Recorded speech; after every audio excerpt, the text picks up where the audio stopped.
Hello and welcome. अगला question है हमारे पास, discuss bailment and discuss the essentials of contract of bailment. ये क्वेश्चन हमारे पास BGS 2000 में पूछा गया है। इसमें हमें पूछा गया है कि सबसे पहले जो है हमें बेलमेंट को डिस्कस करना है, उसके बाद जो है उसके एसेंशियल्स हैं उनको डिस्कस करना है। आंसर हम स्टार्ट करेंगे इंट्रोडक्शन से। इंट्रोडक्शन में हम बताएंगे कि जो बेलमेंट है वो एक प्रकार का रिलेशनशिप है जिसमें जो मूवेबल प्रॉपर्टी है एक पर्सन की वो टेम्परेरली जाती है पोजेशन में दूसरे पर्सन के किसी पर्पस के लिए। ऑनरशिप जो है गुड्स की वो वेस्ट होती है एक पर्सन में और जो पोजेशन है दूसरे में। मतलब जो ऑनर है वो एक पर्सन होता है और जो पोजेशन है वो दूसरे पर्सन के पास होती है। बेलमेंट जो है सिर्फ मूवेबल गुड्स का हो सकता है। सेक्शन 148 जो है वो डिफाइन करता है टर्म्स को, जैसे कि बेलमेंट, बेलर और बेली। इसके अकॉर्डिंग जो बेलमेंट है वो डिलीवरी है गुड्स की एक पर्सन के द्वारा दूसरे पर्सन को किसी पर्पस के लिए एक कॉन्ट्रैक्ट के अपोन जो वो करेगा। जब जो पर्पस है वो अकम्प्लिश हो जाएगा तो वो रिटर्न कर दिया जाएगा या फिर अदरवाइज डिस्पोज ऑफ कर दिया जाएगा, जो उसको डायरेक्शंस मिली हैं पर्सन को जो उनको डिलीवर कर रहा है। तो बेसिकली इंट्रोडक्शन में हमने बेलमेंट का बेसिक बताया है, जनरल तरीके से बेलमेंट क्या होता है जनरल लैंग्वेज में बताया है। उसके बाद हमने सेक्शन मेंशन किया है कि 148 सेक्शन में है। उसके बाद सेक्शन के अकॉर्डिंग जो बेलमेंट दिया गया है हमने वो बताया है। तो ये जो 3 है हमारे पास पॉइंट्स, इनसे हमने इंट्रोडक्शन बनाया है। फिर आ गया हमारे पास पार्टीज। जो पर्सन डिलीवर कर रहा है गुड्स को उसको बोलते हैं बेलर, और जो पर्सन जिसको डिलीवर किए जा रहे हैं गुड्स उसको बोलते हैं बेली। फॉर एग्जाम्पल A डिलीवर करता है एक वॉच B को रिपेयर के लिए। जब फुलफिल हो जाता है उसका पर्पस, दैट इज़ जब रिपेयर हो जाती है वॉच तो उसको रिटर्न कर दिया जाएगा A को। यहाँ पे A क्या है हमारे पास, बेलर है, और जो B जिसने घड़ी ठीक की है वो है हमारे पास बेली। नेक्स्ट आ गया हमारे पास गुड्स। जो टर्म गुड्स जो डिफाइन किए गए हैं हमारे पास सेक्शन 2 क्लोज 7 जो है सेल्स ऑफ गुड्स एक्ट 1930 का। इसका मतलब है हर एक तरीके का movable property other than money और एक्शनेबल क्लेम। मतलब मनी को छोड़ के और एक्शनेबल क्लेम को छोड़ के हर एक मूवेबल प्रॉपर्टी को गुड्स माना जाएगा। देयरफॉर जो मनी बैंक में रखी है ये जो है बेलमेंट का जो है नहीं है। अब ऐसे जो वन लाइनर क्वेश्चंस है आपको प्री में पूछा जा सकता है कि जो मनी बैंक में रखी है वो बेलमेंट है या नहीं है, येस नो ऐसे करके, तो आपको जो है नो को टिक करना है। अब इसमें आ गया हमारे पास क्वेश्चन का second part, that is essential elements क्या हैं बेलमेंट के। तो फॉलोइंग हमारे पास एसेंशियल एलिमेंट्स हैं बेलमेंट के। पहला आ गया delivery of possession.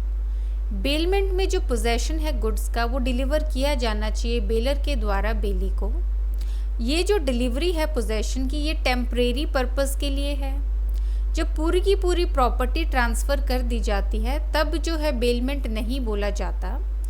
Another important aspect जो है हमारे पास वो ये है कि जो डिलीवरी है पोजेशन की वो डिस्टिंग्विश होनी चाहिए मेयर कस्टडी से। तो यहाँ पे कस्टडी और जो पोजेशन है उन दोनों को भी डिफरेंस में रख के देखना है। वन जिसके पास कस्टडी है बिना पोजेशन के, जैसे कि सर्वेंट, उसको जो है बेली नहीं बोला जा सकता। अगेन वन लाइनर है हमारे पास कि सर्वेंट भी जो है उसको बेली नहीं बोला जा सकता, वो बेली नहीं माना जाएगा। फिर आ गया इसमें हमारे पास सेक्शन 149 जो है वो प्रोवाइड करता है कि जो डिलीवरी है बेली की वो की जा सकती है कुछ ऐसा करके जो कि इफ़ेक्ट करेगा पुट करना जो गुड्स को है पोजेशन में जो इंटेंडेड बेली का, या फिर किसी भी पर्सन जो ऑथराइज्ड है उसको बोले कि वो होल्ड करे उनके बिहाफ पे। तो बेसिकली यहाँ पे कंस्ट्रक्टिव पोजेशन की बात की जा रही है। जैसे कि जो गुड्स हैं वो किसी गोडाउन में हैं, तो हमारे पास जो गोडाउन है इसमें यहाँ पे जो है गुड्स हैं आपके पास, तो यहाँ पे एक एक चीज़ जो है वो डिलीवर नहीं की जाएगी। लेकिन अगर आप जो है गोडाउन की कीज़ जो हैं वो किसी भी पर्सन को दे देते हैं तो यहाँ पे वो जो है पोजेशन डिलीवर माना जाएगा। या फिर किसी मैनेजर को आप बोल देते हैं कि आप जो है अपना मैनेजर यहाँ पे सेटअप ऑफिस सेटअप कर सकते हैं, तो यहाँ पे भी ये जो है डिलीवरी मानी जाएगी। देयरफॉर जो डिलीवरी है गुड्स की वो एक्चुअल भी हो सकती है, कंस्ट्रक्टिव भी हो सकती है। फॉर एग्जांपल जो कीज़ देना किसी भी प्लेस का जहाँ पे गुड्स रखे गए हैं ये कंस्ट्रक्टिव डिलीवरी माना जाएगा। कंस्ट्रक्टिव डिलीवरी होती है तब कोई चेंज नहीं होता है फिजिकल पोजेशन में। तो अगेन अभी हमने डिस्कस किया है कंस्ट्रक्टिव डिलीवरी का, ये कब होती है, जब फिजिकल जो पोजेशन में चेंज नहीं होता है, कीज डिलीवर की जाती हैं। ये वन ऑफ द एग्जांपल्स है कंस्ट्रक्टिव डिलीवरी का। सेकेंड आ गया डिलीवरी अपॉन कॉन्ट्रैक्ट। जो डिलीवरी है गुड्स की वो की जाएगी किसी कॉन्ट्रैक्ट के अंडर और किसी पर्पस के लिए। जब पर्पस अकम्प्लिश हो जाएगा, जो गुड्स हैं वो रिटर्न कर दिए जाएंगे बेलर को। अगर कोई कॉन्ट्रैक्ट नहीं है तो कोई भी जो है बेलमेंट नहीं माना जाएगा। पहला आ गया हमारे पास डिलीवरी होनी चाहिए पोजेशन की, दूसरा आ गया डिलीवरी होनी चाहिए कॉन्ट्रैक्ट पे। इसमें हमारे पास केस लो है, that is Ram Ghulam versus government of UP 1950, Allahabad high court का केस है हमारे पास। इसमें हेल्ड किया है कि जो कोर्ट है उसने हेल्ड किया है कि जो ऑब्लिगेशन है बेली का वो एक कॉन्ट्रैक्चुअल ऑब्लिगेशन है। ऑब्लिगेशन मतलब ड्यूटी, और ये जो है लाता है from the contract of bailment. तो ये कॉन्ट्रैक्ट ऑफ बेलमेंट से जो है अमर्ज होता है, ये अराइज नहीं हो सकता इंडिपेंडेंटली ऑफ कॉन्ट्रैक्ट। ये जो है कॉन्ट्रैक्ट के बिना नहीं माना जा सकता। हाउ एवर सर्टेन सर्कमस्टांसेस है जहाँ पे एक केस जो है बेलमेंट का वो हो सकता है बिना कॉन्ट्रैक्ट के। For example in case finder of goods, अगर कहीं पे कोई चीज़ पड़ी है और किसी पर्सन को मिल गई तो वो यहाँ पे फाइंडर माना जाएगा। तो फाइंडर ऑफ गुड्स में कोई भी कॉन्ट्रैक्ट नहीं है फाइंडर जो है गुड्स का और जो ओनर है गुड्स का उनके बीच में। और जो ओनर है गुड्स का, लेकिन वो जो कानून की नज़रों में जो फाइंडर है वो ट्रीट किया जाता है एज अ बेली जो है लॉस्ट आर्टिकल का। तो बेसिकली कॉन्ट्रैक्ट पे होना चाहिए बेलमेंट, ये हमारे पास जनरल रूल है। उसी का हमारे पास एक एक्सेप्शन दिया है इस केस लॉ में कि फाइंडर ऑफ गुड्स जो है वो एक्सेप्शन है, उसको भी बेली माना जाता है। हालांकि कोई कॉन्ट्रैक्ट नहीं है जो ऑनर है उसके बीच में और जो फाइंडर है उसके बीच में। फिर आगे डिलीवरी अपॉन पर्पस, जो पर्पस फुलफिल करने के लिए डिलीवरी होनी चाहिए। जो गुड्स हैं वो डिलीवर किए जाने चाहिए किसी स्पेसिफिक पर्पस के लिए, और ये जो है सब्जेक्ट टू होगा कंडीशन का कि जब पर्पस अकम्प्लिश हो जाएगा, जो गुड्स हैं वो रिटर्न किए जाएंगे बेलर को या फिर डिस्पोज ऑफ किए जाएंगे, जैसे भी उसको डायरेक्शन मिलेगी। अगर पर्सन जिसको गुड्स जो है वो डिलीवर किए गए हैं वो बाउंड नहीं है उनको रिस्टोर करने के लिए, और उस पर्सन को जो उनको डिलीवर कर रहा है या डील करने के लिए उसके डायरेक्शंस के अकॉर्डिंग उनकी रिलेशनशिप जो है वो नहीं होगी बेलर या फिर बेली के।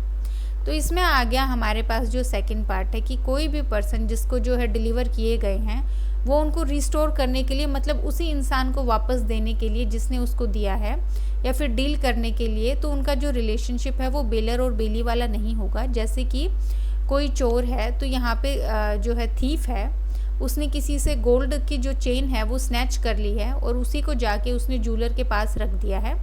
जैसे कुछ क्या बोलते हैं, अगर जो गोल्ड चेन है उसका कुछ ख़राब हो गया है और उसने जूलर को बोला है कि इसको ना आप ठीक करके मुझे दो, लेकिन यहाँ पे जूलर को पता लग जाता है कि वो जो है यहाँ पे थेफ्ट हुआ है और ये जो है चोरी की चेन है, तो यहाँ पे उसका कोई ऑब्लिगेशन नहीं है कि वो जो थीफ है उसको जो है वो गोल्ड चेन वापस करे। यहाँ पे वो अथॉरिटीज़ को इन्फॉर्म करेगा और फर्दर जो है ऐसे प्रोसीड करेगा। तो यहाँ पे जो हमारे पास थीफ है और जो जूलर है वो यहाँ पे बेलर और जो बेली हैं वो नहीं है। कंक्लूजन में आ गया हमारे पास कि जो एक्सप्लेनेशन है सेक्शन 148 का वो प्रोवाइड करता है कि अगर एक पर्सन जो ऑलरेडी पोजेशन में है गुड्स के दूसरे पर्सन के कॉन्ट्रैक्ट करता है होल्ड करने के लिए उनको एज अ बेली, वो जो है बेली बन जाता है और जो ऑनर है वो बेलर बन जाता है ऐसे गुड्स का। तो यहाँ पे हमारे पास एक्सप्लेनेशन में बताया गया है कि एक पर्सन जिसके पास पहले से ही पोजेशन है गुड्स का, बाद में वो कॉन्ट्रैक्ट करता है कि मैं बेली बनूंगा, तो वो बाद में बेली बन जाता है और जो ऑनर है वो जो है बेलर रहता है। तो ये सब्सिक्वेंट कॉन्ट्रैक्ट है, हालांकि जो गुड्स की डिलीवरी है वो पहले ही हो गई है। अब इस आंसर में जो है 2-3 बातें ध्यान रखने वाली हैं। पहला यही कि हमने 10-15 मार्कर के हिसाब से किया है जो कि हमारा स्टैंडर्ड आंसर होता है।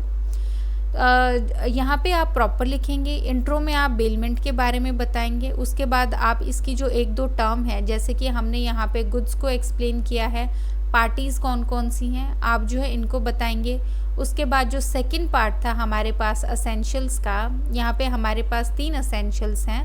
पहला है हमारे पास पोजेशन को जो है हमें डिलीवर करना है, दूसरा आ गया हमें कॉन्ट्रैक्ट के जो है माध्यम से इसको डिलीवर करना है, तीसरा आ गया कोई पर्पस होना चाहिए उसको डिलीवर करने का। तो बेसिकली हमारे पास 3 असेंशियल्स हैं, जिसमें जो कॉन्ट्रैक्ट वाला असेंशियल है इसमें हमने एक केस लॉ किया है जिसमें एक एक्सेप्शन बताई गई है कि कॉन्ट्रैक्ट के बिना कब बेलमेंट होगी, वो होगी जब हमारे पास जो फाइंडर ऑफ गुड्स के केस में।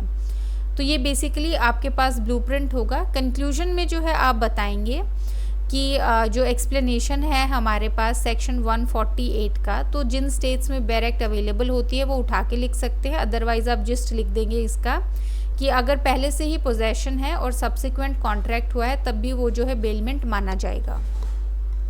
तो ये आपके पास जो है स्टैंडर्ड ब्लूप्रिंट है आपके पास 15 मार्कर का या 10 मार्कर जो आपके पास आंसर होगा। वहीं अगर 5 मार्कर की बात की जाए तो 5 मार्कर में इसको 2 पार्ट्स में डिवाइड कर सकते हैं। या तो आपको नॉर्मल बोल देंगे कि आप जो है बेलमेंट पे नोट लिखो, या फिर आपको बोल देंगे असेंशियल्स क्या हैं बेलमेंट के, आप जो है उस हिसाब से मोल्ड करेंगे। जहाँ पे आपके पास बेलमेंट आ गया वहाँ पे इंट्रो में आप बेलमेंट बताएंगे, फिर आप पार्टीज़ को गुड्स को एक्सप्लेन करेंगे, एक इलस्ट्रेशन दे देंगे। असेंशियल्स आप एक्सप्लेन नहीं करेंगे, आप जो है टेबुलर फॉर्म में ऐसे टेबल बना के कि पोजेशन है, कॉन्ट्रैक्ट है, पर्पस है, ये 3 लिखेंगे और उसके बाद जो है कंक्लूड कर देंगे। वहीं सिर्फ अगर आपसे असेंशियल पूछा गया है तो आप इंट्रो में बेलमेंट को एक्सप्लेन करेंगे और उसके बाद जो सेकेंड पार्ट है दैट इज़ गुड्स को एक्सप्लेन करना, पार्टीज़ को एक्सप्लेन करना, आप वो स्किप करेंगे और उसके बाद आप सीधा जो 3 असेंशियल्स हैं आपके पास उनको 2-2 लाइन में एक्सप्लेन करेंगे और उसके बाद जो है आप कंक्लूड कर देंगे। तो 5 मार्कर में आप सिर्फ इतना ही करेंगे। अदरवाइज़ अगर 20 मार्कर है या फिर 7 मार्कर है तो थोड़ा क्रिएटिवली आप जो है आंसर को मोल्ड कर देंगे जो मार्क्स असाइन किए गए हैं उनके हिसाब से। बाकी जो है इस आंसर में हमने सब कुछ इंक्लूड कर लिया है। So thank you.